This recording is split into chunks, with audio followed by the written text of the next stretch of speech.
Assalamualaikum warahmatullahi wabarakatuh. Kami dari kelompok 4 akan mempresentasikan tentang terorisme. Saya akan mengenalkan teman saya satu persatu. Semua Jangan Jai, ketawa Jai. Kamu siapa namanya? Perkenalkan, nama saya Muhammad Rafi Setiawan. Kasih. Perkenalkan, nama saya Muhammad Anggara. Ini Perkenalkan, nama saya Ahmad Habibi. Saya Jihad. saya Wildan. Sekian. Ini sekian dan terima kasih. Di sini saya akan mempresentasikan tentang terorisme. Terorisme itu sendiri hingga dipakai secara luas saat ini. Etimologi akar kata terorisme, teror diambil dari bahasa Latin terer yang berarti menggetarkan atau menyebabkan kengerian akibat ketakutan yang besar. Terorisme adalah serangan-serangan terkoordinasi yang bertujuan membangkitkan perasaan teror terhadap sekelompok masyarakat. Berbeda dengan perang, aksi terorisme tidak tunduk pada tata cara perperangan seperti waktu pelaksanaan yang selalu tiba-tiba dan target korban jiwa yang acak serta seringkali merupakan warga sipil. Yang setelah ini kita akan masuk ke latar belakang terorisme. Yang pertama adalah perumusan masalahnya. Berdasarkan latar belakang masalah yang telah diuraikan sebelumnya, maka permasalahan dalam penelitian ini dapat dirumuskan sebagai berikut. Yang pertama adalah mengapa asas retroaktif diberlakukan dalam Undang-Undang Nomor 15 Tahun 2003 tentang pemberantasan tindak pidana terorisme. Yang kedua, kendala apa yang dihadapi oleh aparat penegak hukum dalam proses penegakan terkait penerapan asas retroaktif dalam pasal 46 Undang-Undang Nomor 15 Tahun 2003 tentang terorisme. Contohnya adalah yang pertama bom Bali 1. 3 bom meledak di Bali pada 12 Oktober 2002. Ledakan ini menewaskan 202 orang dan ratusan orang menderita luka-luka. Bom masjid Polres Cirebon Kota. Ledakan bom bunuh diri terjadi pada saat sholat Jumat di Masjid Polres Cirebon Kota pada 12 April 2011.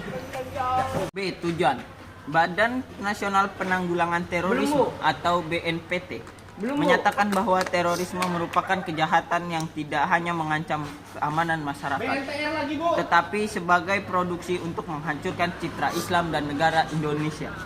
Dampak aksi terorisme yang mengatasnamakan agama adalah munculnya Islamfobia untuk memperburuk citra Islam dan menantang ideologi negara. Perlu ditegaskan bahwa memang tidak ada kaitannya antara terorisme dengan negara, karena tidak ada satupun ajaran agama yang membenarkan terorisme. Tetapi terorisme berkaitan dengan pemahaman yang menyimpang substansi agama oleh oknum umat beragama. Sekian, terima kasih. Salah satu penyebab terorisme biasanya terjadi karena munculnya komunitas yang mendukung gerakan radikalisme selama bertahun-tahun. Indonesia telah membangun sebuah kapasitas secara implementasi nasional dalam menanggapi radikalisme pidana terhadap terorisme. Namun demikian, ada beberapa bidang dinamik dan fungsional yang melakukan upaya dalam peningkatan kapasitas ini perlu dilanjutkan secara diperkuat. Dalam beberapa tahun terakhir, Indonesia telah mengalami serangan teroris yang lumayan parah. Dalam menghadapi tantangan terorisme yang besar ini, maka pemerintah Indonesia memulai upaya secara ekstatisi dan melawan ancaman terorisme. Dalam diskusi mengenai penyebab terorisme yang kontroversial, banyak orang melihat fokus pada penyebab, motivasi, serta keluhan yang mendasari sebagai impulsif dengan memenangkan kekerasan. Teroris adalah suatu permasalahan yang cukup kompleks. Istilah terorisme memiliki kalimat erat dengan kata teroris dan teroris yang secara umum belum memiliki definisi yang baku serta universal. Teror adalah salah satu fenomena yang memiliki alur cukup panjang dalam sejarah. Hal ini dibuktikan dalam akar-akar teroris itu sendiri. Penyebab terorisme terjadi karena persepsi tentang kekurangannya juga ketidaksetaraan terutama di antara kelompok-kelompok yang definisinya cara budaya. Dah. 1. Perasaan seseorang yang mudah tersentuh atau mendapat ajaran teror. 2. Terdapat komunitas garis keras yang mendukung gerakan radikal seperti ini, serta memberi doktrin kepada pengikutnya baik secara langsung maupun lewat dunia maya. 3. Penyebab terorisme juga muncul saat ideologi yang masih terlegitimasi juga mengakar. Kecenderungan kelompok teroris yang beroperasi di Indonesia selalu berfokus pada target lunak. Dalam aksi pemboman Bali, restoran yang sering dikunjungi oleh orang barat pada 2002 dan 2005 merenggut total 29 nyawa dan melukai 150 orang. Pemerintah Indonesia juga memulai upaya secara ekstensif untuk melawan ancaman terorisme di dalam perbatasan segera setelah bom Bali 2002. Sejak itu aksi yang dilakukan, Indonesia terus mengembangkan kemampuan secara progresif dalam melawan teroris kegiatan khusus. Polisi Nasional Indonesia juga berhasil membongkar beberapa jaringan teroris dan terus memperkuat kemampuan unit kontra terorisme kepolisian atau Densus 88. Indonesia telah membuat kemajuan yang penting untuk memperkuat rezim hukum melawan terorisme. Sesuai dengan beberapa langkah lebih lanjut diperlukan untuk menyelesaikan proses pembangunan rezim hukum. Indonesia juga meratifikasi 7 dari 16 instrumen terorisme secara internasional, secara universal.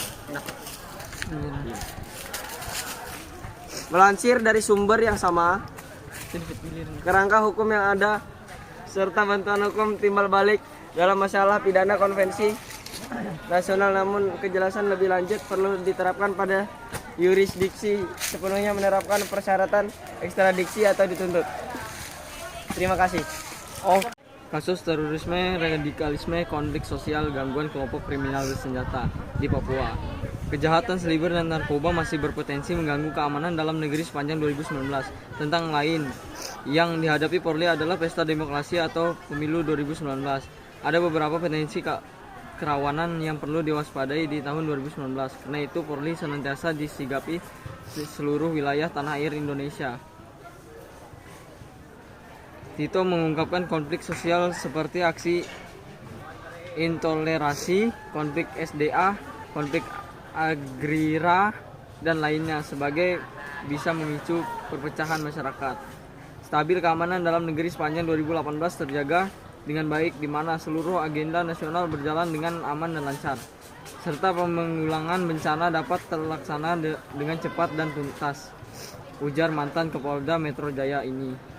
Tito mengatakan aksi terorisme pada 2018 mengalami peningkatan dibandingkan tahun sebelumnya.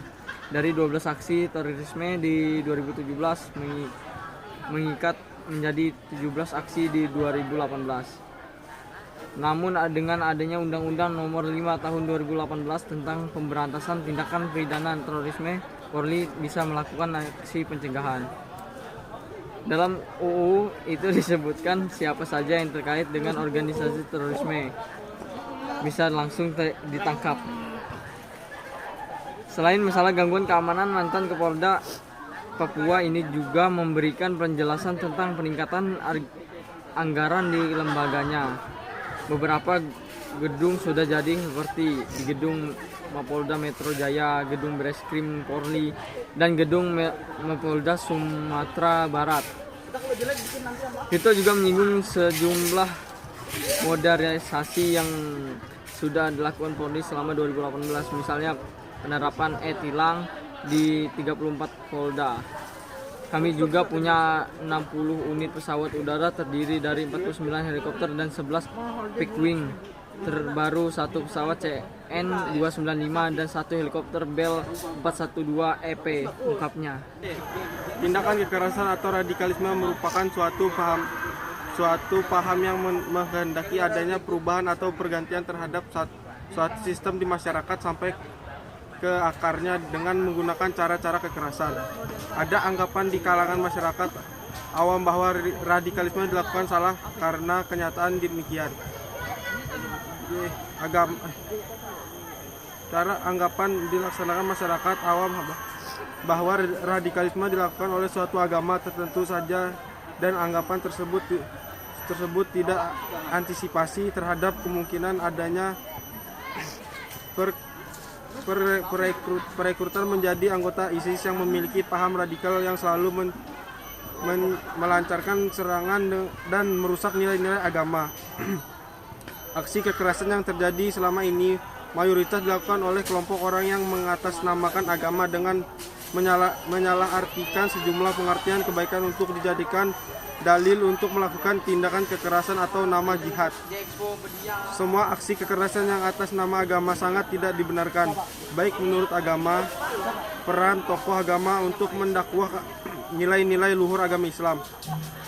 Masalah radikalisme dan terorisme saat ini memang sudah marak terjadi di mana-mana, termasuk di Indonesia. Pengaruh radikalisme yang merupakan suatu pemahaman baru yang dibuat oleh pihak tertentu mengenai suatu hal seperti agama, sosial, dan politik seakan menjadi semakin rumit karena berbaur dengan tindakan terorisme yang cenderung melibatkan tindakan kekerasan.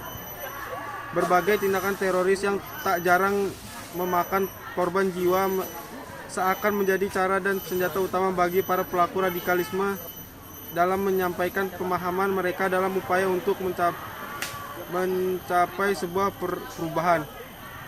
Dalam hal ini tentunya bukan hanya kalangan pemerintah saja yang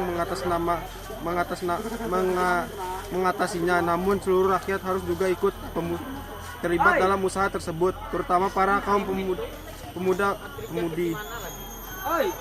Hal ini dikarenakan kaum pemudalah yang nantinya merupakan generasi penerus bangsa ini sekaligus menjadi ujung tombak untuk melakukan pencegahan dan pemberantasan akan kedua masalah tersebut, yaitu radikalisme dan terorisme.